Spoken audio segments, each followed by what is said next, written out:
All right, welcome back to another episode of the Carter Cast. I'm your host, Carter Vaughn. With me, as always, Ben. College basketball, we're back. Brief recap of the round of 32, first weekend of the tournament. We're recording right now. It's Monday, March 25th, around midnight Eastern time. Ben, I'll be honest, dude. I woke up this morning and I wanted to die. I wanted to die. There is no worse Sunday scaries than March Madness. That March Madness Monday is the worst Sunday scaries. Yeah, no, exactly. Especially when after this first weekend, I think, usually that first weekend is the best part of the tournament. And this is one of those cases in which I think the best has yet to come. Yep. In the tournament. Sort of the overall vibe, I think, is that that there's been a lame March Madness, but that's going to result in a super fun Sweet 16 on. Whereas, last year, it's fun having those early upsets, but once you have Uconn, Miami, San Diego State, FAU, it's like, this isn't very fun anymore. No. And that's the thing. I think this is actually the perfect mix of what I want in a March Madness, and where you get like 3 fun first-round upsets, the Yales, the Oaklands, the NC States, and then you're like, okay, I want max one of those teams in the Sweet 16. I just want to see the heavy hitters. Give me the Duke, give me the Carolinas, give me the not Kansas, they kind of stink. Give me generally Tennessee, UConn. Give me the Blue Bloods. Let's get the best matchups, and I want to see the best basketball. Because you remember last year when it was like Creighton, Princeton in the Sweet 16, you're like, I know what's happening.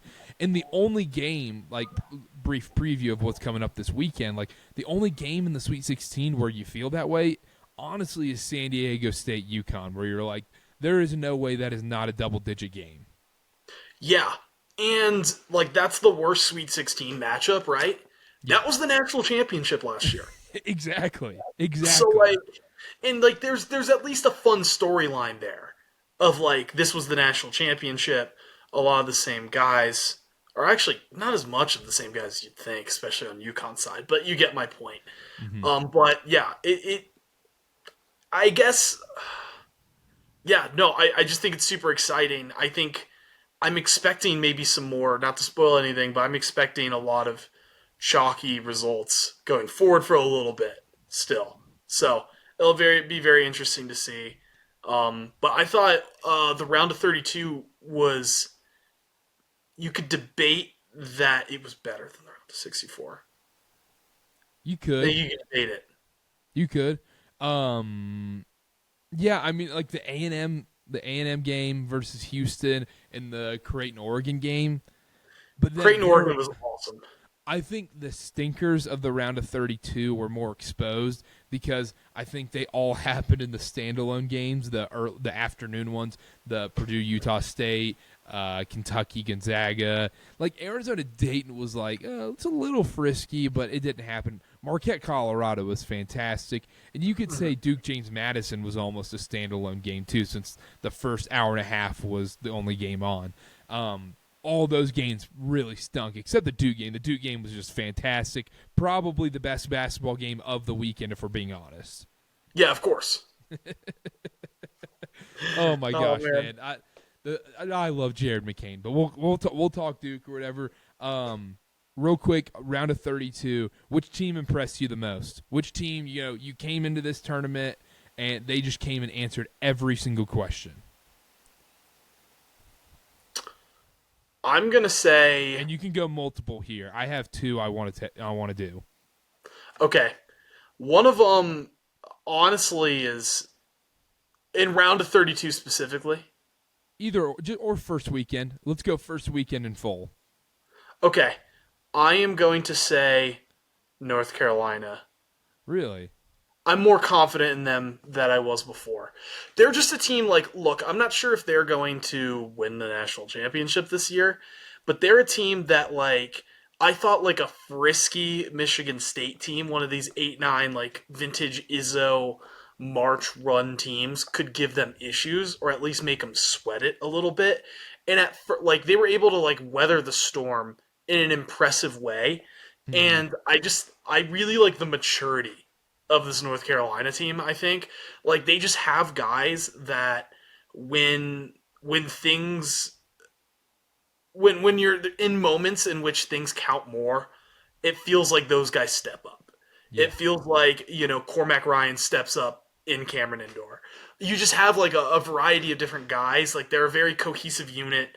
I think this is almost a different topic, but I don't think we give Hubert Davis enough credit for just like the turnaround job he did in constructing his roster over the offseason. Just did a great job of putting together like a very competitive product on the court this year. They're a team that I really like. I at least feel confident that they're not screwing things up.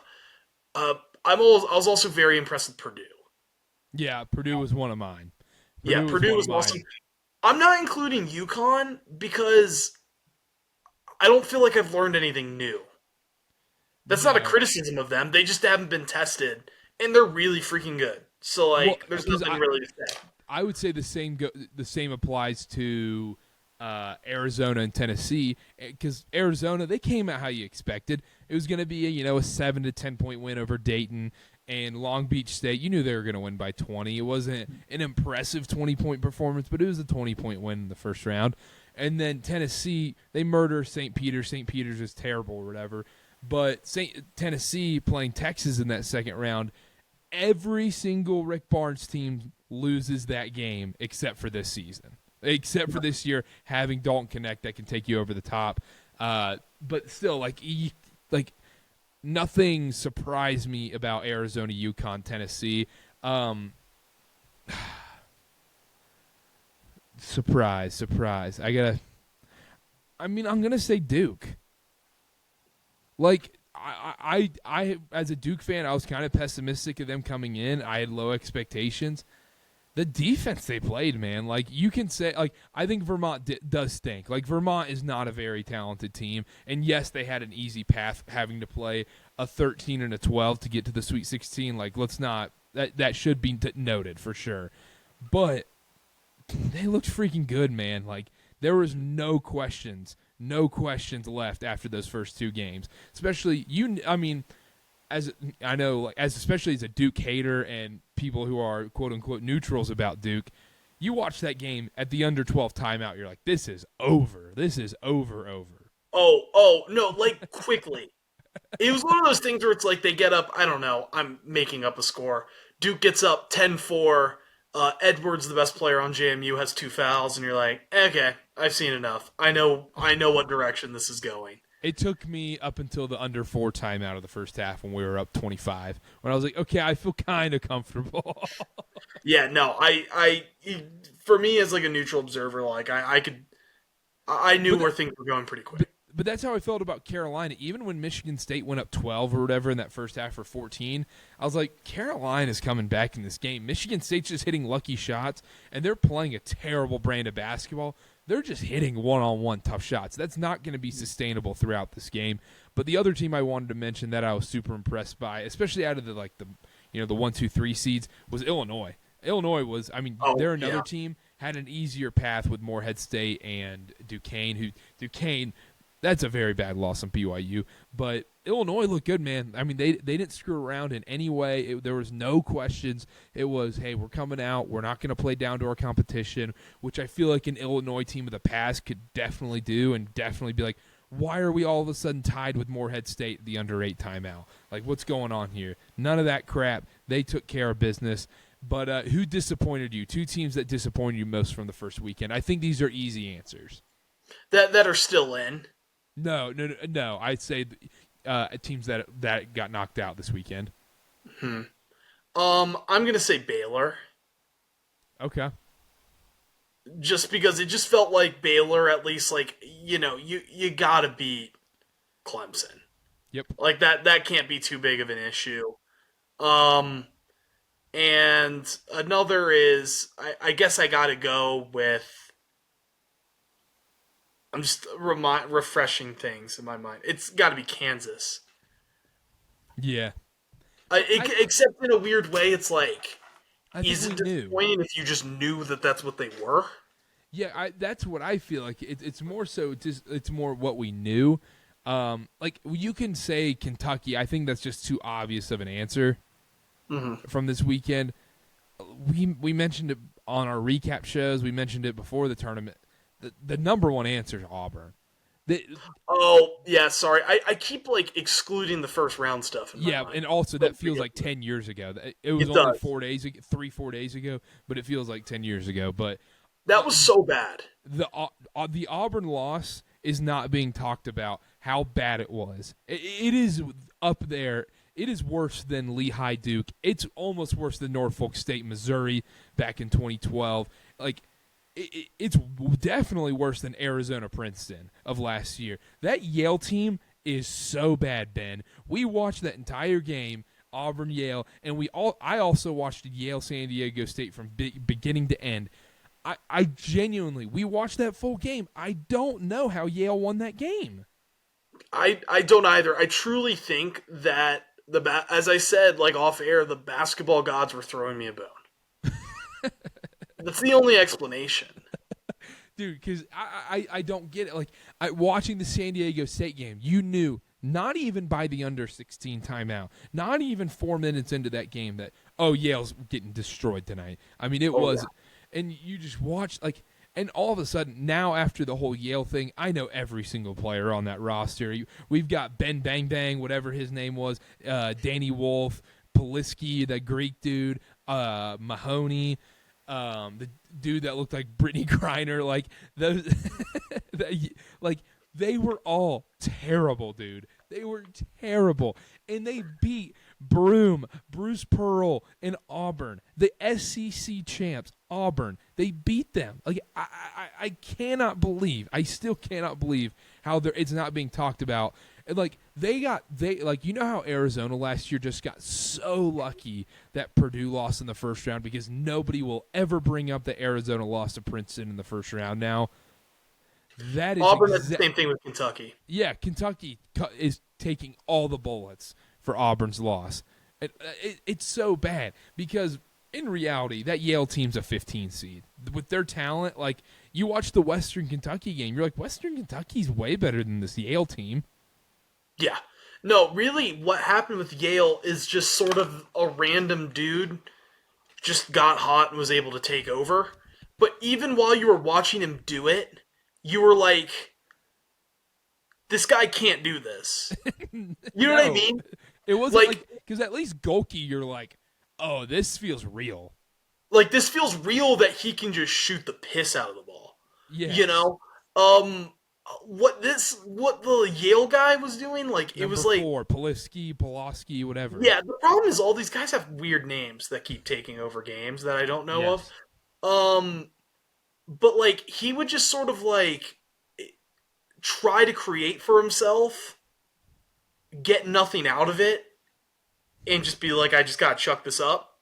And it would go in. But it was like, okay, you know. But, like, also, like, I don't know if you feel this way. Like, Golke gets a lot of, like, credit. Like, DJ Burns is, like, these, like, Cinderella, you know, folk heroes of the NCAA tournament. That, you know, number 4 on Yale, because I haven't even heard his name. Yeah, no one's talking about him.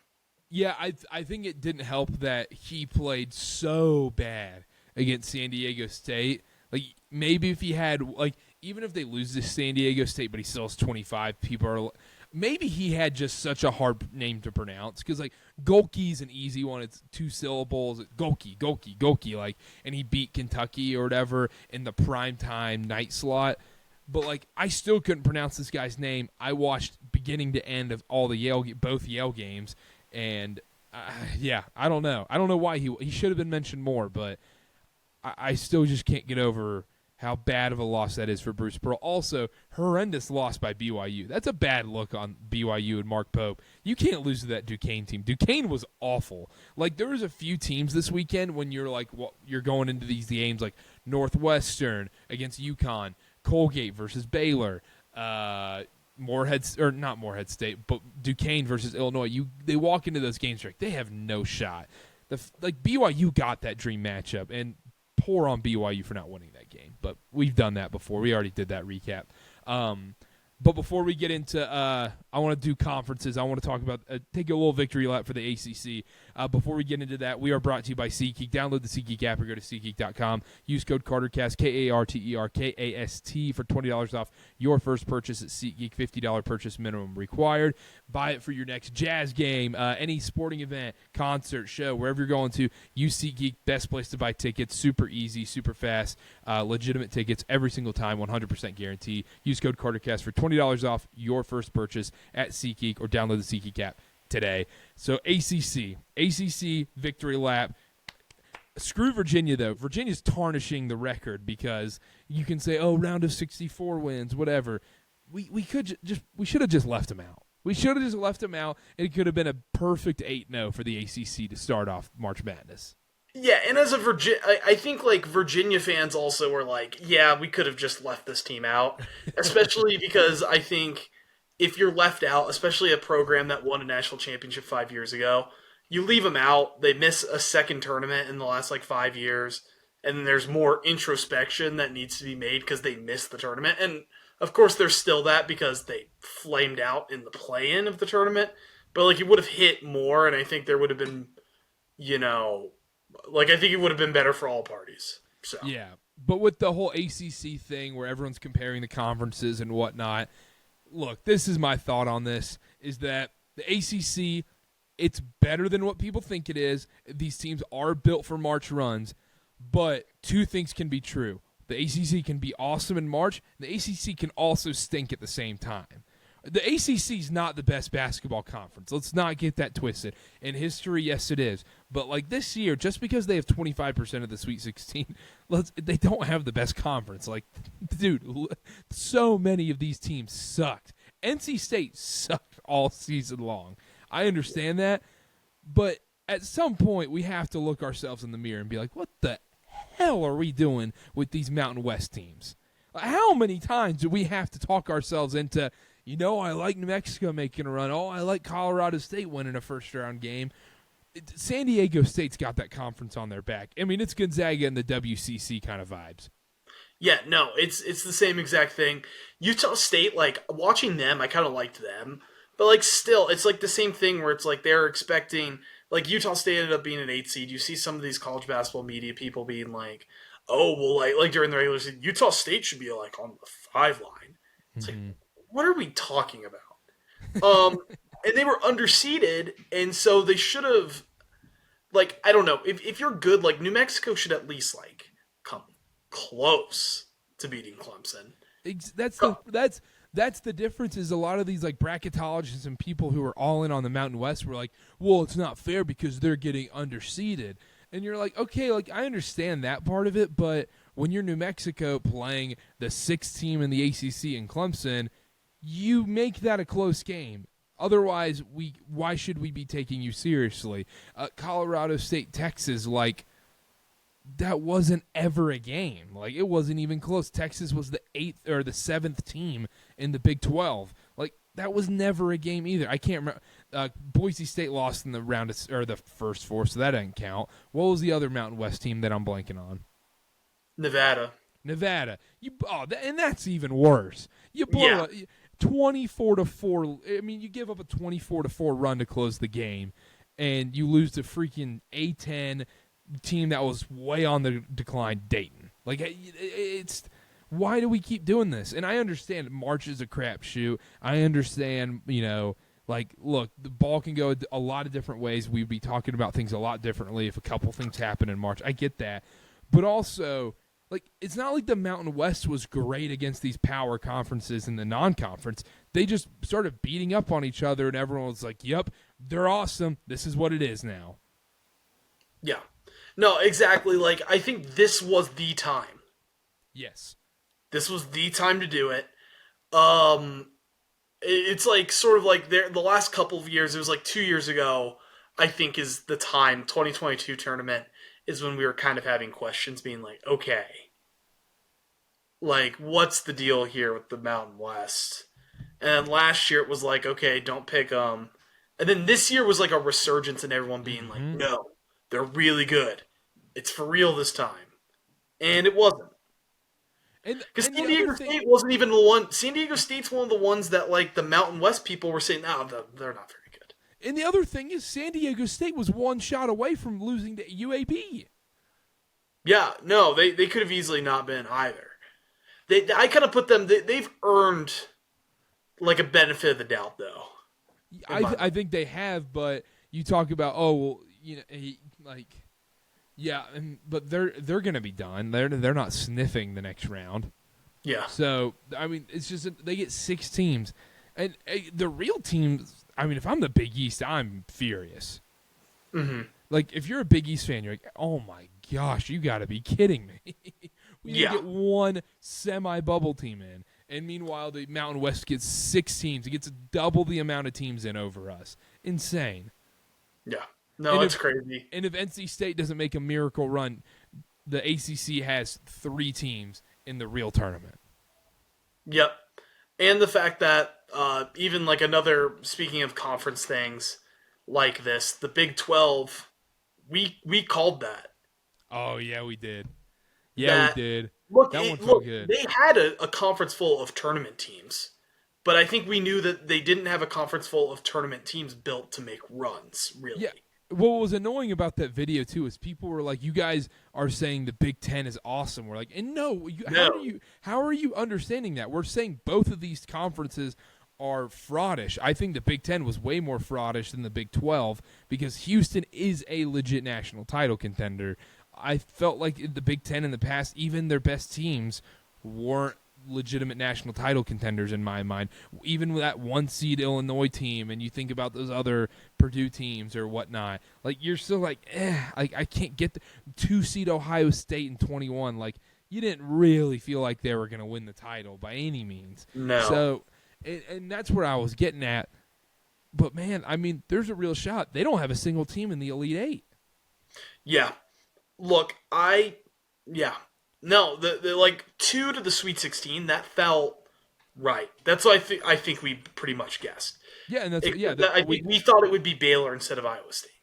Yep, and we said there was going to be 2 in the Sweet 16 and 1 left in the Elite Eight, which would be Houston.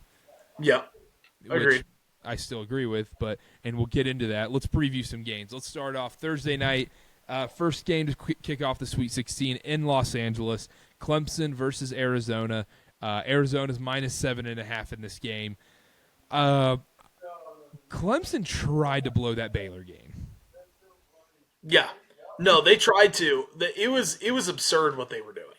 The officiating was also like weird at the end too. There's been a lot of weird officiating at the end of these games. But yeah, no, I like Clemson is a team that they won and they've had a good showing in the tournament, but I still don't really buy it, except especially against Arizona. I think Arizona matches up well against them. PJ Hall will get his. Chase Hunter's a pretty good player. I think this is one of those games where it's like, look, like Caleb Love, deservingly so, has gotten a lot of like crap for being like dumb and just doing dumb things and like playing hero ball and shooting his team out of games. Joe Girard, I'm feeling a Joe Girard shoot the Clemson out of the game vibes going into this game. That's fair. I also feel like this. You mentioned it. I think it could be a Caleb Love shoots his way out of the game vibes. You watch the Dayton game in the second round. Caleb Love starts off the game 13 points in like the first 4 minutes or so, and you're like, oh my gosh, Dayton's got no shot. Then he proceeded to miss his next 10 shots throughout the game and didn't score again until 4 minutes left in the second half. So this is, I mean, I don't see a world Clemson wins this game, to be honest. No, I don't either. Especially like Arizona scared me from like in terms of picking them. Like Dayton felt more like a dangerous team. Like I feel like Arizona's kind of got themselves out of the woods a little bit to a point in which they're in the second weekend, and I think like they're going to be extra dialed in, especially knowing that they have a chance to play UNC potentially for a spot in the Final Four in Phoenix. Like I think that like if they were going to get knocked out by a team that shouldn't knock them out, I think it would have happened already, and I think it was Dayton. Do you think either one of these UNC Arizona teams, because they're both looking ahead to that matchup, it feels like, do you think either one of these teams get caught up in that look ahead spot? Yeah, I think Arizona, just from the vibe of this team, I think they're more susceptible just due to the results of they just feel like more likely to drop. Actually, UNC, like there was the whole thing when they beat Duke and guys were like late to practice or weird things like that, especially from a veteran team. So I think they both have the ability, but I guess like I feel like Arizona, there might be a little more of a knucklehead aspect to Arizona. That's the vibe I get from them. But at the same time, I think if UNC were to look ahead, that Alabama can punish them worse than Clemson can to Arizona. Give me a score prediction for Clemson, Arizona. Arizona 78, Clemson 68. Yeah, it feels like a 10 to 12 point game. I was gonna say Arizona 82, Clemson 70. I think I like Arizona on the spread there. I think Arizona wins by 8 or more points in that one. Let's move on. San Diego State, UConn. Game is in Boston, I believe. Yeah, it's in Boston because that's where BYU is supposed to go. Game's in Boston. UConn's minus 10.5. This can be very, very brief. UConn wins this by 20 plus. Yeah, no, I expect this to be one that's ugly and ugly pretty fast. I think this is one where, at the under 16 timeout, it is 12-4 UConn, and they don't look back after that. San Diego State just doesn't have the horses offensively to keep up. Do you think there's any credence to a team like San Diego State being able to slow down this dominant UConn team? Because it feels like UConn's always waiting to just break out and just go, and all of a sudden you're down 12-0 2 minutes into the game. Does it feel like San Diego State is the best matchup for UConn, where they can slow the game down, make it a little murky, kind of like St. John's did back in December when I think UConn only won that game by 4 or 5 points, where they kind of just mucked it up a little bit and made it a little sketchy for UConn. Do you think that's something San Diego State can do, or is UConn's talent just going to prevail no matter what? No, I think that a team like San Diego State, like basically the things you described, could screw up UConn. But in a tournament setting, I think it would have to be a better team that does the things that San Diego State does. I just don't think San Diego State, as I said, has the horses to do so in a way in which that really scares UConn. I think Houston or Tennessee would be maybe a worse matchup, a team that's able to kind of muck it up, or kind of vintage Virginia teams a little bit. I think could cause an issue, but I don't think San Diego State just has the talent to do that. Yeah, I agree with that. I do think in the first half we're going to be like, why is UConn only up 33-29? What's going on here? And then I think they pull away and win by 13. I think UConn wins this game 81-68. Very similar to the Arizona game. Yeah, I was going to say 78-54. I think San Diego State can't score. You could tell me that too. I don't see a world where this game isn't a 10-plus point game. I think UConn covers the spread. I also, if you are betting this game and you're scared about betting this game, the only thing I would say about being scared to bet UConn is that I would everybody and their mother is going to be picking UConn too. So that doesn't necessarily always matter, but the fact it was weird that the sportsbooks got demolished this weekend because every favorite was winning. Everybody's stupid Carolina Duke money line parlays were hitting this weekend. But no one lost apparently. Yeah, no, and I would almost continue doing that. Yeah, because it does feel like it's going to continue being chalk from what we've seen so far in this tournament. Let's move on. Oh, real quick, last thing on UConn. Danny Hurley, shut up. He's sitting there. They are just fishing for bulletin board material. I understand. I respect it when people, you actually use bulletin board material and you go in, even if you take some things out of context. But, Danny Hurley is fishing for. He's like, the selection committee actually hates us, and they want us to get exiled and sent to Alcatraz, and they're trying to give us the hardest path in the country with San Diego State and Iowa State and Illinois and Auburn. You're like, that's the easiest 2, 3, 4, 5 matchup in this tournament. They gave the number 1 overall seed the best path. Yeah. And I guess maybe technically Iowa State wasn't the worst 2 seed, but like they are. Yes, if you're let's say you're the North Carolina Tar Heels, you're another number 1 seed. Who's the number 2 seed you would want to play more than anybody else in the Elite Eight? It's Iowa State every time. Because although they've performed offensively, like sort of predictive metrics don't rank them as a good offensive team. They have a great defense, but teams that are usually like one-sided in some regard, like struggle to make it to the Final Four or to the national championship. So, yeah. That's why it was so shocking when San Diego State made it last year. But maybe it's because everyone stunk in college basketball last year. And we had Alabama as the number 1 overall seed last year. That might just tell you everything. Yeah, yikes. Thinking back on that. Yeah, I know. Moving on, I'm very excited for this game on Thursday night. It's Alabama versus North Carolina in Los Angeles. It's the second game of the LA session. Carolina minus 4.5 right now. The over-under is 173.5. I think Carolina fans are a little too confident going into this game. Mm-hmm. Yeah, I think so as well, except for the fact I do think UNC wins this game, but I do think it might start similarly to Michigan State where Alabama comes out hot. And then UNC's like, oh, we're down 14-4. Like, quick. Ooh, okay, we need to lock in. And I think they do lock in. I think they do win this game. I think they're a better team. This is a team that I think I kind of trust to. I just don't think this Alabama team. I just don't see it. I think maybe they just get hot from 3, which they are able to do. They have the ability to do that and win the game. But I just think UNC just has a more well-rounded roster, a more veteran, experienced roster. Been there, done that.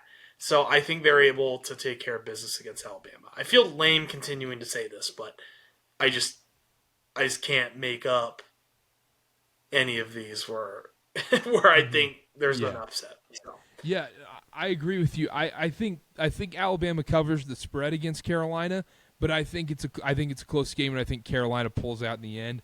If you're a Carolina fan, I think the keys for Carolina winning this game is I think Elliot Cadeau playing is actually going to be huge for them. I think he needs to control the tempo in this game because Alabama's going to want to get up. Mark Sears is going to want to get the ball and just run up the court, quick threes, layups, go, go, go, go, go. And I think Carolina, if you're worried about this game, if Alabama goes and gets hot early on, all of a sudden you're like, okay, it's 17-7 right now early on in the first half of this game. Carolina then has to play hero ball, and then Alabama just has to go to that anybody but RJ defense that we've seen these teams do. And essentially, can Cormac Ryan or Harrison Ingram step up in this game? That's what it's going to come down to for Carolina. I understand Baycott may get taken out of this game depending on how the flow is because he might just get spread out constantly, and they might have to play Harrison Ingram at the 5. And that's Bama's goal right there. Is if Bama's allowed to play their game, Baycott's going to be irrelevant in this one. But if Carolina can control the tempo, slow it down, get into their half-court offense, and slow Bama down at the same time, then Baycott could have a 30-20 game. It's the range is crazy what he can do in this game. Which is interesting, especially because you never really think about UNC and being like UNC needs to slow things down. Exactly. So I'm curious to see are they just going to get tempted to just continue running? Yeah. And if they do that, I think they could take Baycott out, and I do think there's a path in which Ingram plays the 5 and has success and they still win. But I'm just curious to see what approach UNC wants to take to it. Because I think there's different approaches, and they can win at either approach, but it requires them doing things differently. Yeah, and it's been interesting with UNC right now is because their best lineup has been Elliot Cadeau on the bench because he just is such a liability. He's kind of a liability on defense because he's really small. And then on offense, he just can't score whatsoever. So it's been Seth Trimble playing a lot of minutes. And that dude is rising up and blocking big men. Dude, he's good. I mean, he's gonna be the odds-on favorite for ACC Defensive Player of the Year next year. No questions asked. It's gonna be him and that big African guy coming in for Duke next season. Yeah, and just insert whoever on Virginia. Yeah. Like I don't even know who it is, but just someone. Yeah. But yeah, no, Carolina. I like I said, I think Carolina wins this game. I think Carolina wins 93-90. Okay, I'm gonna say that UNC wins similar, 97-92. Oh, so they cover the. You think UNC barely covers the 4.5 point spread? I'm gonna say so. I think UNC is the better team. Yeah, I think Bama still covers the spread, but I think Carolina wins this game. I think we get to see Carolina versus Arizona in the Elite Eight. I think so too. Last thing on that game, if you're a Carolina fan and you're like, I haven't watched much Alabama, just know if you're up 10 points, you're not safe because Alabama can hit 4 threes in less than 30 seconds somehow. They can come back into any game. So if you're a Carolina fan, no matter what the score is, unless you're up 20+, you cannot feel comfortable at any point unless it's less than 4 minutes left. No, I absolutely agree. So I think it's like very important that they're locked in pretty quick. Yes. Like I think there's a good chance, like as I was saying earlier, I think Bama kind of punches them in the mouth. And I think UNC at some point gets it to maybe a comfortable lead again. And Bama kind of explosively towards the end makes it like it's one of those games where you stop paying attention and then like you look up and there's 45 seconds left and UNC's only up 4 and you're like, whoa, how'd that happen? I could see it playing out like that. Yeah, but I still think UNC. I don't think this comes down to a game-winning buzzer beater. I still think UNC wins fairly comfortably, but the score is going to lie a little bit and say it was only a 3-point game, and I think Bama covers the spread there. Also, 94% of bets and money are on UNC, something to look out for on Thursday night. Illinois-Iowa State's last game of the Thursday night. Iowa State's -2.5 in this game, over-under 146.5. Illinois obviously had those big 2 massive wins. Iowa State with a really impressive win over Washington State, just a nitty-gritty win over a team I thought that was going to beat them. Iowa State has become my new San Diego State this season, where I am going to pick against them every single game, and I'm going to be wrong every single game. My eyes tell me this Iowa State team is not good. I've watched a lot of Iowa State basketball, and yes, a lot of those games they have won, and I still say, I don't know how they won that game. They're not a great team. I cannot believe this team in March. And I'm going to do the same thing in this one. I think Illinois wins this game. I think this is going to be one of the only upsets, maybe the only upset this Sweet 16.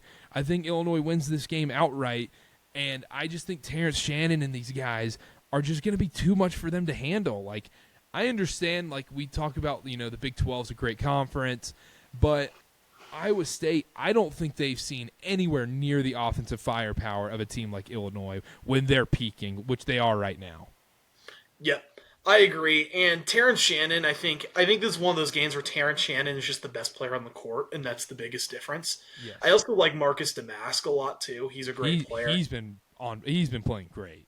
Just that tandem for them is just huge.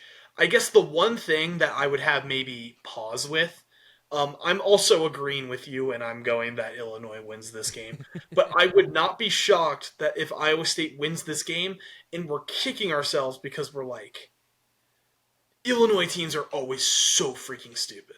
Yeah, they're just dumb. They're dumb teams. They have a lot of Auburn in them. Mm-hmm. And look, we've got some we've been kind of, I don't want to say we're haters, but we're doubters of Iowa State. If I can say anything about Iowa State, they're not. That's dumb. a great spin zone. We're doubters. We're not haters. Yeah, we're not haters. We're doubters. Look, I kind of like them. Like, I'm not rooting against them necessarily. Like, I don't have any issue with Iowa State. But yeah, but really, it comes down to I think Terrence Shannon being really freaking good at basketball, and Marcus Damask potentially, maybe I'm wrong. I think might be the 2 best players on the court, at least right now, in this game. And but at the same time, you could also see where Iowa State is a disciplined, smart team, and that throws off Illinois, and Illinois just does brain dead things in the final few minutes and loses the game. So I'm going to go with Illinois, but if Illinois doesn't, I'm going with Illinois because they're more talented and they're better. But if they don't, it's because Iowa State's smarter and sort of is able to put Illinois in situations in which they can be stupid and screw it up for themselves. Yeah. Let me ask you this. Who do you think are the three most prolific offensive teams off the top of your head you would say in the Big 12? Offensive only. Baylor.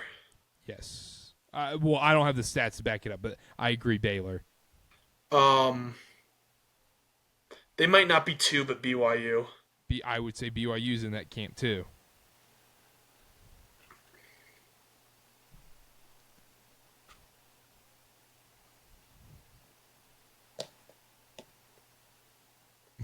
I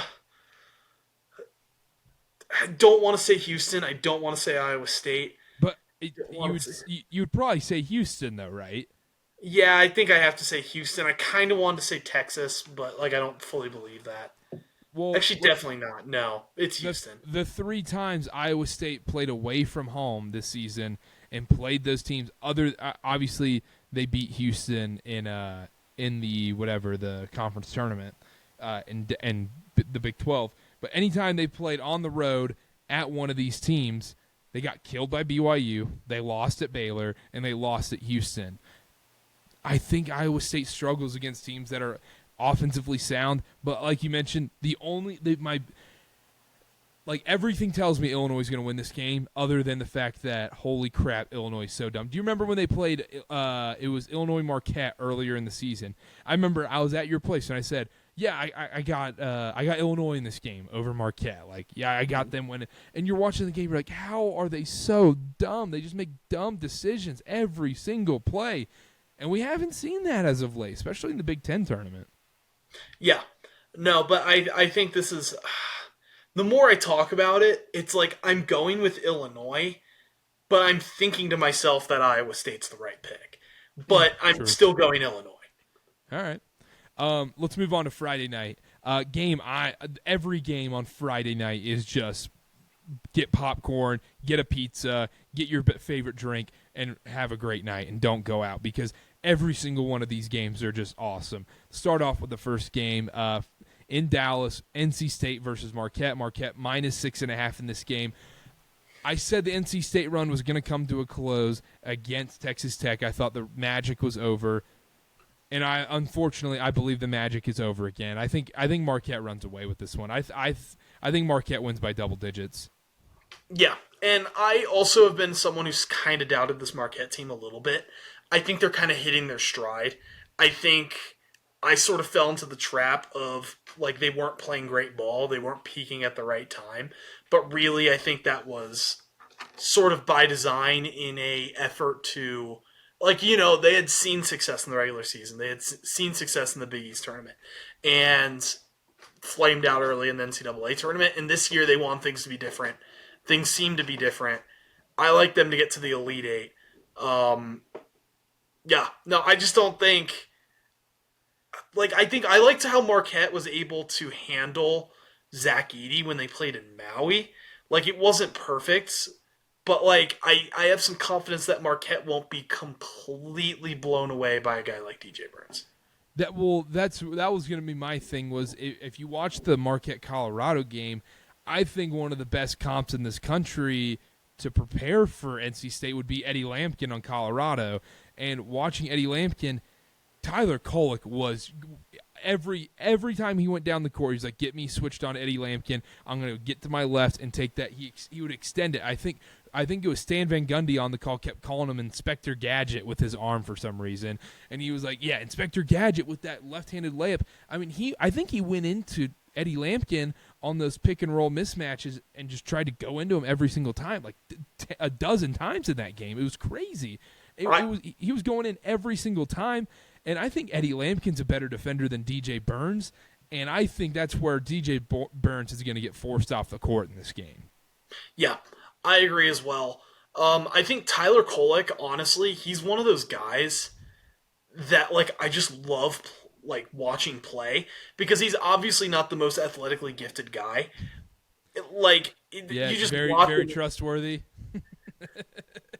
No, what I was gonna say is that he's the type of guy who Scrappy gym rat, no, smart plays. no, he is like fantastic with his tempo. Oh, Like his he timing is doesn't. unbelievable. He It's just it's like Luca like. yes, he finds ways in which he's able to like maneuver and manipulate the defender in his body to find openings. He changes tempo, so like he's not always just crashing to the basket like full speed. He's like just looking for little like he's the word is crafty. He's crafty.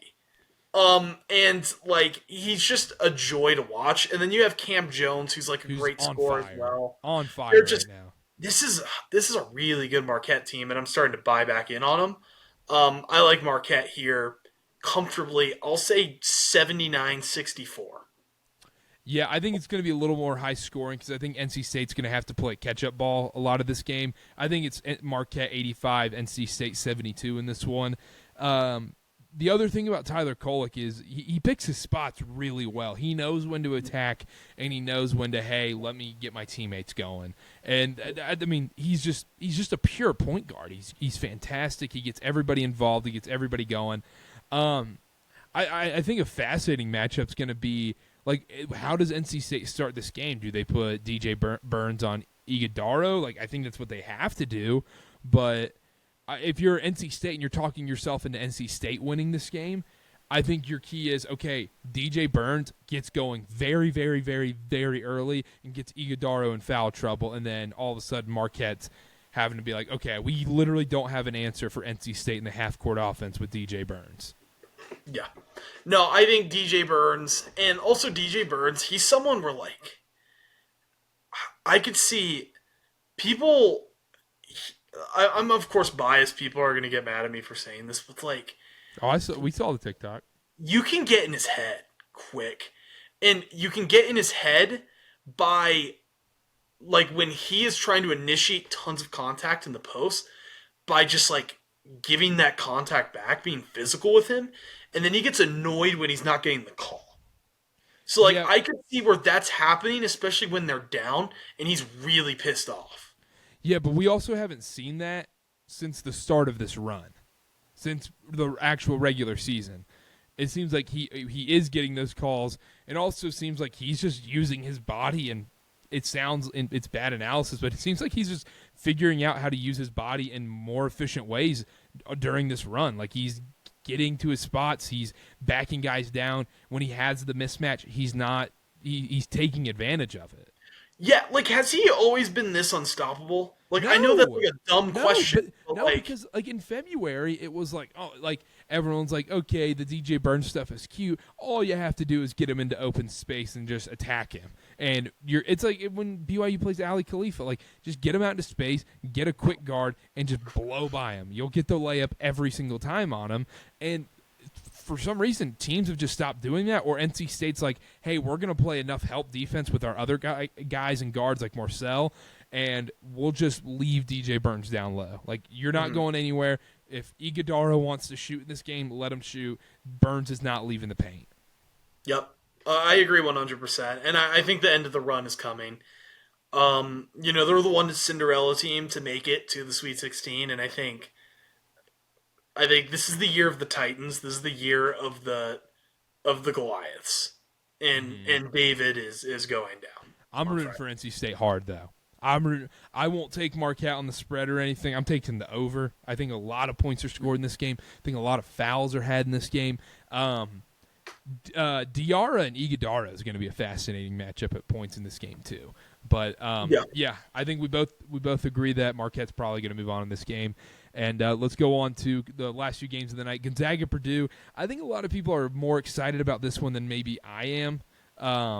I think the other games of the night, I think this is the third most exciting game of Friday night. I think we're going to end up going in order of most exciting, in my opinion. This game is in, where is this game? Where are they playing at? Detroit, right? What'd you say? Are they playing in Detroit? Little Caesars, Detroit. Yep. Oh, it is. Okay. Yeah. It's Detroit. Purdue minus 5.5 in this game against Gonzaga. Gonzaga looked very hot. They looked very hot. McNeese State had no chance. They looked like a JV team. We talked about that. They also murdered Kansas. Purdue, same thing. They murdered Grambling State, and somehow they just sent Danny Sprinkle packing to Washington after that game. Purdue wins this game, no problem. Purdue wins this game, no problem. Don't overthink this one. Gonzaga, this is going to be a really bad thing because they won both their games very handily, and they are a good team right now. They are playing great basketball, but Gonzaga has been a huge benefit of the teams they've played have been really, really, really bad, and Kansas is a team that is really, really, really, really bad. And yes, they beat them by 20, whatever. Purdue's the better team, and they're going to show that. And Graham Ike, there is a 0.0% chance this guy plays 20 minutes in this game. He is going to get in foul trouble immediately. Yeah. No, this is a game where, I truly think that there's, a less than 10% chance that Gonzaga can pull this off. Yeah. I think Purdue wins this. I think it's maybe kind of a blowout. Yeah, I love Purdue minus 5.5 in this game. It opened at 4.5. Wish I would have snagged it. Still like it at 5.5. I think I like it up to 7.5 in this game, to be honest. I don't think this one's close at all. I think Purdue runs away. Give me Purdue 92, Gonzaga 71. Yeah, I'll go Purdue 91, Gonzaga 75. Ooh, so we're both calling blowouts in this one. Yep. All right, let's move on. The Duke Blue Devils. We made it to the second weekend. I'm a little worried this feels like Brandon Ingram 2016 where we peak and we lose to a 1 seed. Houston's minus 4.5 in this game. This game's in Dallas, Texas. Home game for Houston. Look, I said it when we talked about it on the bracket show. I said, you know what? I actually like Duke's matchup with Houston. And I compare that to the other number 1 seeds. We talked about it before we started recording.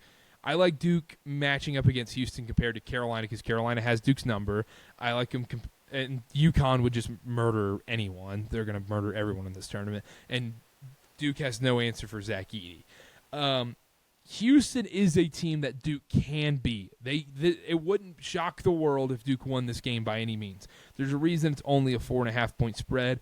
With that being said, I think Houston just kind of experience wins out in this game, and I just think they make life tough early for Tyrese Proctor and these guards for Duke. Yeah, I think this is one of those matchups where I think they're going to be putting Shed. I'm going to guess on McCain, especially after which would the be game. smart. If they don't, then that would if I see anybody other than Shed on McCain, I'm jumping for joy. Yeah, and I just think there's some, I think Jeremy Roach and Jared McCain, Jared McCain is going to have a tough time just because Shed's going to be on him. He's still going to get his to a decent degree, but he's going to have the best guard defender guarding him for almost the entirety of the time. Filipowski, he's going to have a size mismatch, but in terms of height, but I think he could get pushed around a little bit. Those Houston bigs aren't very tall, but they're big dudes and they're physical. And I think that's something that's going to be a factor, especially because I think Filipowski kind of gets beat around. He might be put in unfavorable. But will he? I don't know if he will in this game. I think he actually matches up pretty well against this Houston team. And people are going to say, oh, he's soft and he gets – but Houston's not big. And Filipowski can get pushed around by big guys. Like we saw Baycott can have his way with him a little bit. DJ Burns can have his way with him a little bit. But when he's gone against smaller teams, he's typically had pretty good success. Yeah. No, that's fair. I guess, though, I still have visions of that Tennessee game last year where it's not even – I'm not even talking about, there's a guy there – that can, stop him. It's a guy there that will just, kind of piss him off and kind of throw his psyche off a little bit. I could see that happening. I also feel I think this is a game. I think McCain gets his. I think Roach plays well. Yeah, I think Tyrese Proctor could, I think it's a bad matchup for Proctor. Yeah, because Proctor doesn't want to get sped up. Proctor wants to play his game, and he wants to play slow, space it out. NBA. His game just fits the NBA so much more. This is a big-time Roach game for Duke. This is, hey, you're the senior, you're the leader. This is the Roach in the Sweet 16. I mean, he needs to have a rep. Like, remember that Texas Tech game in 22?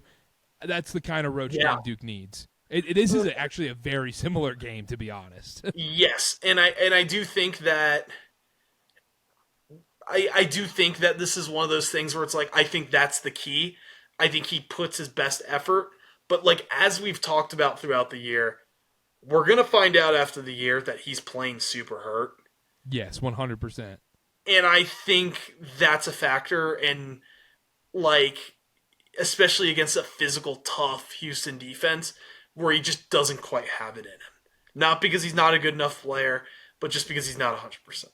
Yeah, I hope they can figure out a way to hide him a little bit more and put him in, he doesn't have to get on too many one-on-one matchups where he's having to defend Shed one-on-one on the drive or he's going to get put on Cryer, it seems like. And I don't think that's a terrible matchup because Cryer's not a super physical player, to be honest. He kind of just plays his own game where it's, hey, shoot a lot of threes, mid-range shots. He's just kind of that shooter. So that's a good matchup for Roach there. Yeah. That's where Duke's got to exploit Houston. I still think Houston pulls away. I think it's close all game, and I think Houston pulls away on some free throws at the end. I think Houston wins this game 70-64. Gotcha. I was going to go a little higher scoring. Like, I'm going to say 86-79. Whoa. Yeah, I think they're able to score. Whoa. Yeah, I think we see a lot of bricks in this game. I think halftime score is like 28-29. Yeah. I got the Kansas Baylor score right, but okay. like all right, you don't have to flex on us. All right. No, but I'm saying like I never feel comfortable with these scores. Oh, no, like, never. There's a reason if you bet these score predictions on the sports books, you're getting like 400-1 odds. Like, you don't hit these. No, for sure. And like, it's like, oh, well, it's like, I think this will be higher scoring. It's like, really? It's like, I don't know. Exactly. So. Exactly. All right, last game of the night, Creighton, Tennessee. Last game of the Sweet 16. Tennessee minus 2.5 in this game. Who are you taking? I'm taking Tennessee, although I really want to take Creighton. Yeah. I just think, like, I like this Creighton team. I think they're really good. It's another thing where matchups dictate everything in March Madness. I think Creighton, I think they struggle against a Tennessee team that defends and has the athletes at the level that they do. I think it makes life hard for guys like Shireman, Kalkbrenner, Ashworth, Alexander, guys trying to find their shots. I think offense becomes a little harder for Creighton. I think, they kind of get beat up a little bit in a way. Like, I think it sort of plays out in a similar way to, like, how Duke and Houston does. Where I think Creighton's got shot makers, but I think Tennessee moves them off their spots a little bit, moves their shooters off their spots, makes it life a little harder. And I think that, like, it's sort of like Houston and Tennessee, they both didn't play great in the second round. And so for that reason, I kind of like both of them in the Sweet 16 to have bounce back opportunities, especially after Duke and Creighton are coming off of, like, either close emotionally high wins or, like, feeling really good about yourselves or a little bit of both. Mm-hmm. So I think that this is one where Tennessee is able to win. They wouldn't win if they didn't have Dalton connect, but I think the fact that they're able to sort of disrupt Creighton a little bit and what they're trying to do on offense, and then have a guy who's going to get his enough to outscore Creighton. Yeah, I think the line that Vegas put out is just dead on. Mm-hmm. This feels like this is coming down to the last shot. Whoever has the ball last, whether it's Baylor Shireman, Trey Alexander, or Dalton Connect, whoever has this ball last is hitting the game-winning shot. I think Tennessee wins, and my reasoning is that Dalton Connect played his worst game of the season against Texas.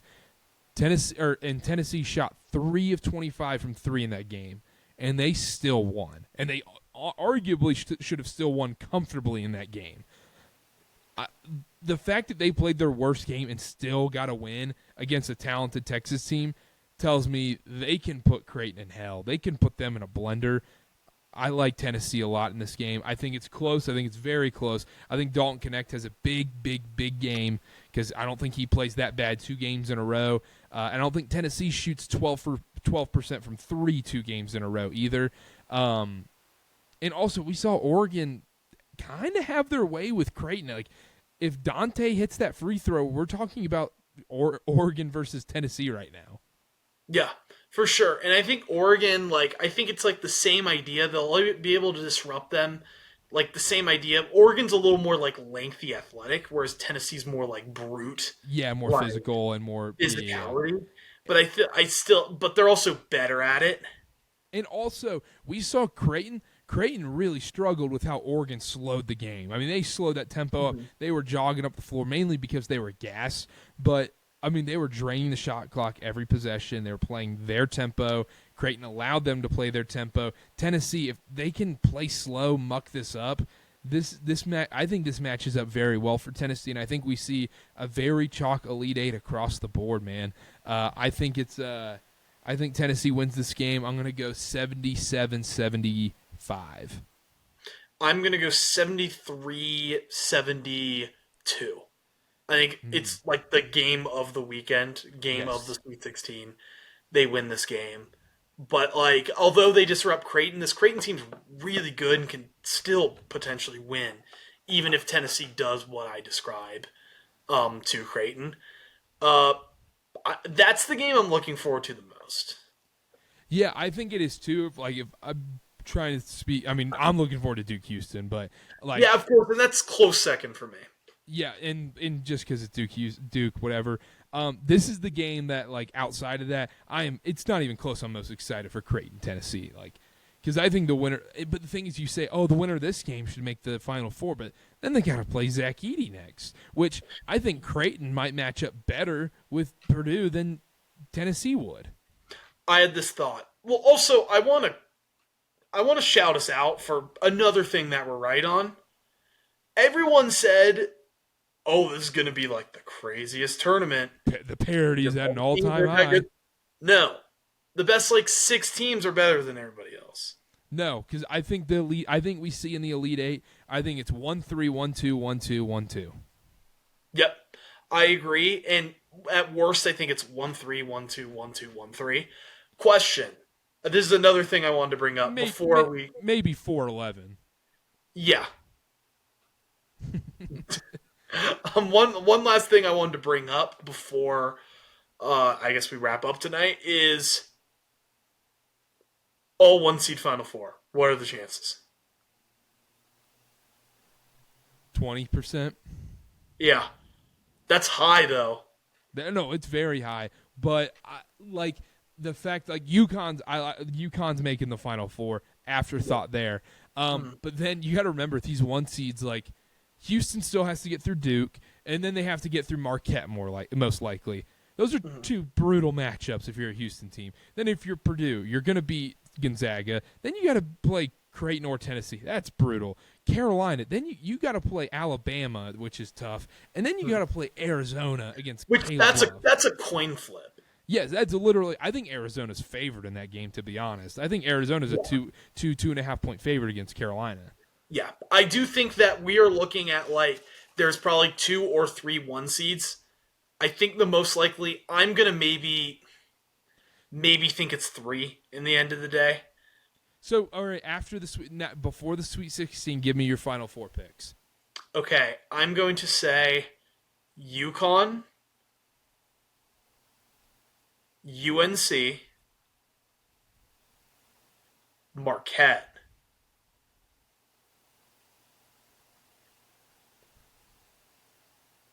Purdue. All right.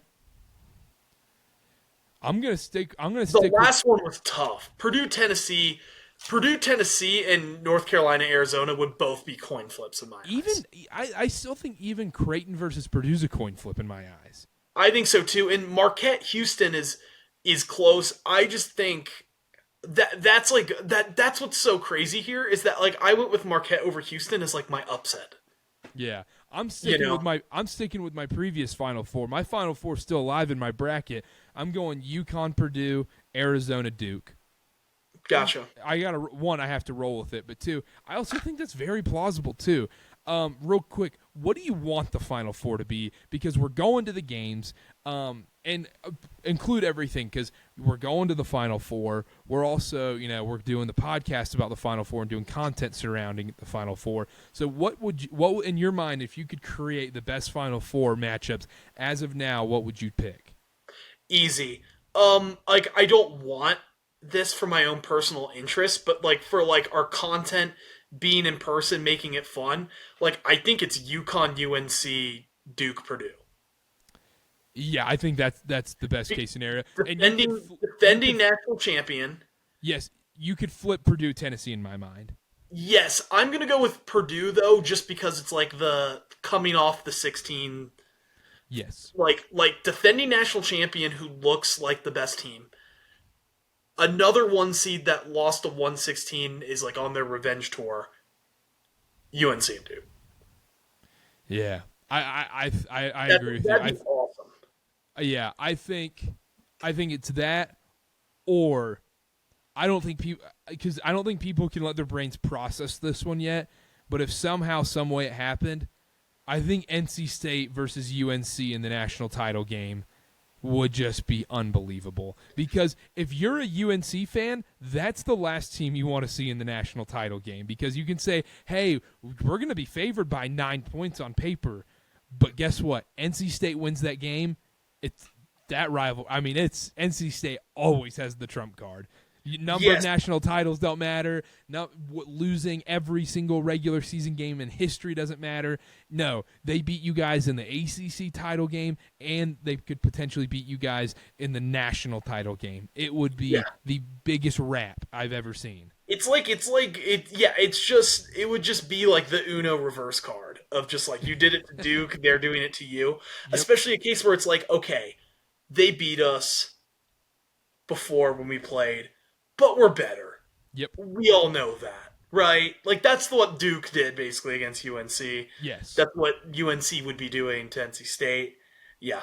I'm not letting myself get there. I just don't want to envision Kevin Keats holding up a trophy. We already did. No. You don't have to envision that. He already lifted the ACC tournament trophy. In Phoenix. I want to see it, to be outside of Duke. If Duke loses to Houston or whatever, I'm going all in on NC State Wolfpack. I'm going all in. Dude, Kevin Keats might just be a winner, man. It is what it is. But there's a decent chance that they just show up to the Final Four and get waxed. And I want to avoid that. Just give me the heavyweights.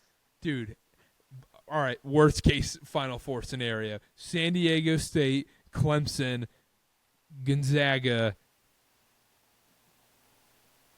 It's got to be Houston? Is that crazy? Yeah, if Houston's the top team. Because at least NC State, you'd have the storyline and they're really fun to watch. But Houston's really boring to watch. Yeah. No, I agree. But anyhow, all right, that was a good show. Good. All right, make sure to subscribe on YouTube at CarterCast on all social media, at BDHammond28, at CarterBA, at CarterCast on all social media. Once again, subscribe on YouTube, Apple, Spotify, wherever you're listening. Rate, review the show. Thank you so much for listening. We'll be back. We'll be back next weekend after Elite 8, Sweet 16 games. Do that, and then we'll preview the Final Four, and then we'll be at the Final Four in Phoenix. And we will see y'all then. Make sure to follow all social media accounts once again and download SeatGeek or go to SeatGeek.com. Use code CarterCast for $20 off your first purchase. $50 purchase minimum required. KARTERKAST at SeatGeek for $20 off your first purchase today. All right, we'll see y'all next time. Bye.